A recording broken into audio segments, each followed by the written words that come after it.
आज अब ये बहुत सेंसिटिव वीडियो बनाने जा रहा हूँ। अभी जैसा कि बहुत लोग आप लोग मुझे जानते हैं कि जी मैं बीएड कॉलेज में भी पढ़ाया है, बहुत 10 साल 12 साल। तो और अभी स्कूल में पढ़ा रहा हूँ। तो इस हिसाब से मेरे पास बहुत सारे लोगों से मिलने का मौका मिला है। बहुत सारे लोगों की घटनाएं दुर्घटनाएं को जानने का मौका मिला है। तो आज का ये जो मैं विषय पे बात करना चाह रहा हूँ या बताना चाह रहा हूँ, ये मेटाफिज़िकल है। ये फिज़िकल वर्ल्ड से अलग मेटाफिज़िकल है।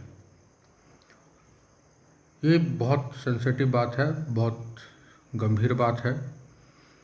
दो है, आत्महत्या, दुर्घटना और मृत्यु।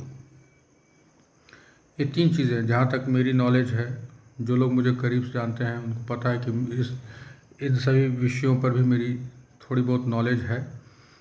वैसे मैं इस पर बनाना नहीं चाहता था, लेकिन मैं बनाने की आज ज़रूरत है, इसलिए मैं बना रहा हूँ। अभी हाल में ही मेरे एक स्टूडेंट ने, जिसने बीएड पास किया, उसका एस्टेट क्लियर है, लेकिन उसने सुसाइड कर लिया। मुझे बहुत दुख है इस बात का। और भी बहुत सारे बच्चों से जब मिलता हूँ और भी बहुत सारे लोगों से जब मिलता हूँ, तो कभी कभी वो बोलते हैं कि जीवन में कुछ रखा नहीं है, मर जाना चाहिए, सुसाइड कर लेना चाहिए। तो अपने स्तर पे मैं समझाने की कोशिश करता हूँ, समझाता हूँ। ये एक अलग चीज़ है। इसको कहते हैं आत्महत्या। हत्या इटसेल्फ एक पाप है, चाहे वो किसी की भी हत्या हो। चाहे जैसे हम लोग टेस्ट के लिए जीव हत्या करते हैं, वो भी पाप है। और ये तो आत्महत्या है, तो ये भी हत्या है, जो कि एक पाप की श्रेणी में आता है। दूसरी बात है, चाहे हिंदू मुस्लिम सिख ईसाई जितने भी रिलीजन हैं, जितने भी लोग हैं, इस सारे धर्मों में ये बात तो तय है कि सबसे श्रेष्ठ मनुष्य जीवन है। और हमारे हिंदू धर्म में ये मान्यता है कि 84 लाख योनि के बाद इंसान मनुष्य बन के रूप में जन्म लेता है। तो इसलिए इसको किसी भी स्थिति में ठुकराना या अस्वीकार करना किसी भी परिस्थिति में उचित नहीं है। इसलिए आत्महत्या बहुत अपराध है। और दूसरी बात है अकाल मृत्यु। अकाल मृत्यु कभी कभी असावधानी से या कभी कभी किसी बीमारी की वजह से होती है।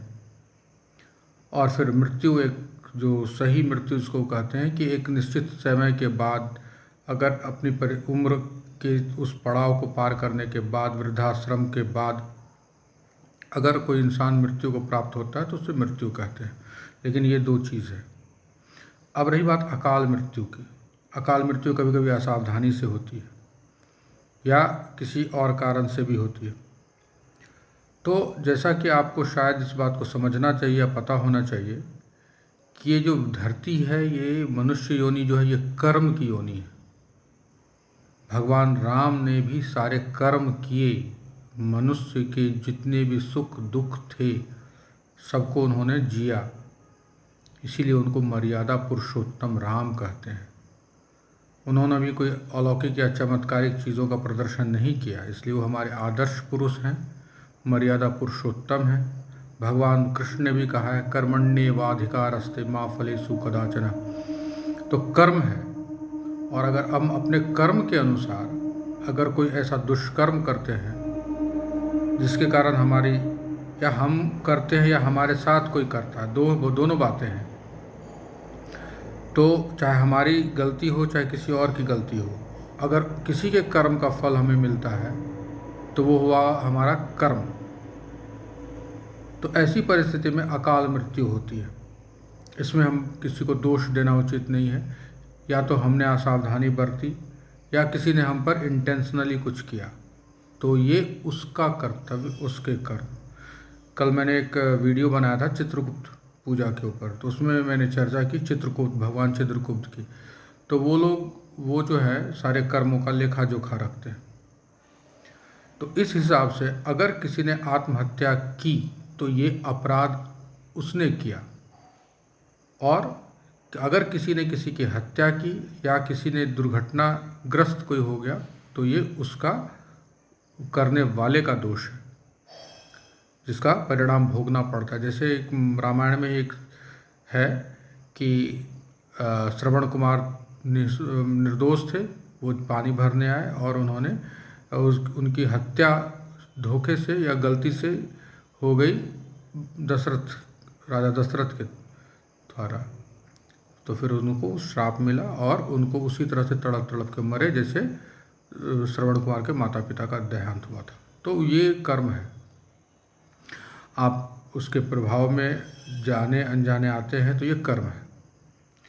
अब दूसरी बात है कि जो लोग माने सुसाइड करते हैं, आत्महत्या करते हैं, वो क्यों करते हैं?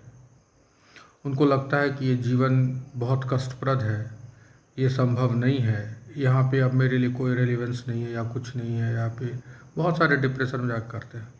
तो उन सबको मैं ये कहना चाहता हूँ, जहाँ तक मेरी नॉलेज है, मेटाफिजिकल नॉलेज है, तो वो आप ये बात जान लीजिए कि जो संघर्ष है, जीत है, हार है, प्रयास है, सफलता असफलता जो भी वो जीते जी है, मरने के बाद अगर आपने आत्महत्या किया है, आत्महत्या का प्रयास करने जा रहे हैं या कुछ ऐसा सोच रहे हैं, तो वहाँ पर सिर्फ और सिर्फ असफलता है, हताशा है, निराशा है, अकेलापन है, कुछ भी नहीं है।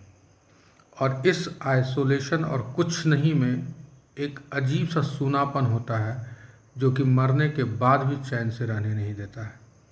इसलिए आपने सुना होगा कि मरने के बाद आत्माएं भटकती हैं। तो वो कौन भटकते हैं? वो किनकी आत्माएं हैं जो भटकती हैं? और फिर वो किस तरह की होंगी, वो फिर कभी दूसरे वीडियो में अगर आप लोग चाहेंगे तो मैं बताने की कोशिश करूँगा, जहाँ तक मेरी जानकारी है। तो ऐसी परिस्थितियों में आप सभी से निवेदन है कि इस वीडियो को शेयर करें और आत्महत्या, हत्या या मृत्यु, इन तीनों के फ़र्क को समझें।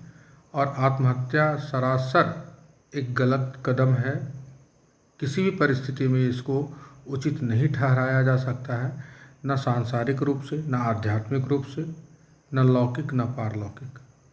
इसलिए आप सबसे निवेदन है कि इस बात को गहराई से समझें। अगर कोई परेशानी है तो आप ऐसे कुछ मित्र रखें, कुछ रिश्तेदार रखें, कुछ गुरुजन रखें, जिनसे आप सलाह लेकर के इन परिस्थितियों से उबरें, न कि अपने आप को इस अंधकार में डुबो दें। और इस अंधकार का कोई अंत नहीं होता है। इसलिए आप लोगों से विनम्र निवेदन है कि अपने आप को मजबूत रखें। अगर आप मजबूत नहीं हैं तो जीवन में ज़रूर ऐसे मित्र, ऐसे रिश्तेदार को रखें जो आपको सही परामर्श दे और आपको ऐसी चीज़ों का से बचा सके। अपना बहुत बहुत ध्यान रखिए। और दूसरी बात यह है कि मैं उन सभी लोगों से भी निवेदन करूंगा कि जो कोई आपके पास ऐसे कुछ सेंसिटिव मुद्दों की बात हो तो उसको पूरी गंभीरता से लें, उसको हल्के में ना लें, नज़रअंदाज ना करें और सही परामर्श दें, और इससे आपको ही पुण्य मिलेगा। प्लीज़ अपना ध्यान रखिए, अपनों का ध्यान रखिए। बहुत बहुत धन्यवाद।